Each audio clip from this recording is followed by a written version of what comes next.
You see, the basic problem is most people, when they're working on their job, they get to thinking, you know, I really ought to be spending time at home with my family. And then when they're at home with the family, they get to thinking, you really ought to be out there working for my family. And so when they're out there working for the family, their mind is back home. And when they're back home, their mind is back out there in the field. And then they tell everybody, well, I don't ever have time to do anything.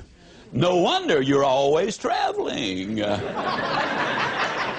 You see, the basic problem is not lack of time, it is lack of direction. We all have exactly the same amount of time, whether we're a millionaire or a pauper. All of us have 24 hours every single day. The truth is, ladies and gentlemen, we must have goals if we're going to do anything. Goals do a lot of things. For example, they enable you to chase the blues away. I've never known anybody who was truly depressed who had specific and long-range goals. And what goals do is they create activity. And you see, activity, as you work towards reaching them, creates the very excitement which you need in order to accomplish or reach your objectives. The psychologists put it this way: logic will not change an emotion, but action will. And as you get busy working towards these dreams of yours, and yes, you absolutely must have your dreams, ladies and gentlemen, and what we're going to do is look at the ways you build a foundation underneath those dreams. Several years ago, they did an experiment with a number of college students. And in this particular experiment, they let them go to sleep, and they hooked these brain machines up to them. With these brain machines, they could determine precisely within a matter of seconds when the student went to sleep. Then they could tell when that student started to dream. And as the student would start to dream, they would awaken him or her. And then they'd let them go back to sleep, and that is no problem. But when they started to dream, they would awaken them again. And with those brainwave machines, they can tell exactly when they start to dream.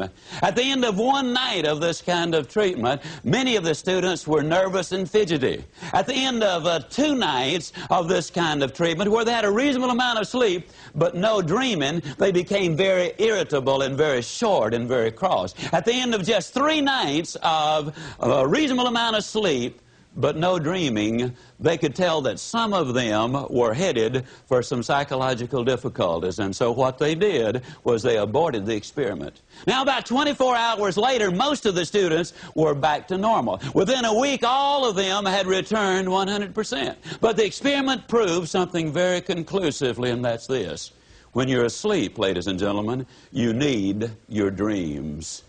I'm here to tell you that when you're wide awake, you also need your dreams. You must have your goals. You'll never make it as a wandering generality. You must become a meaningful specific. If you're going to work tomorrow because that's what you did yesterday, you're not going to be as good tomorrow as you were yesterday, because now you're 2 days older and no closer to the goal which you do not have. You can't make it as a wandering generality.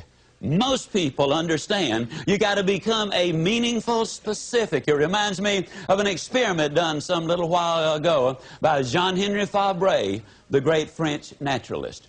He took a number of processionary caterpillars, so named because they follow each other in a procession, and he lined them around a flower pot until they formed a never-ending circle. And they started going round and round 24 hours that first day, and then they went the next day and the next, and by about the third or the fourth day, he put some pine needles into the center of that flower pot. That's the food of the processionary caterpillar. They kept going round and round, 7 full days and 7 full nights. They went round and round until they literally dropped dead from starvation and exhaustion. With an abundance of food less than 6 inches away, they had starved to death because they confused activity with accomplishment. You've got some friends that are in the same shape. They're busy, busy, busy all the time. They're going, going, going, going, and they're here and they're there and they're somewhere else. But they never really accomplish anything because they don't have those specific, clearly identifiable objectives. You've got to have those goals.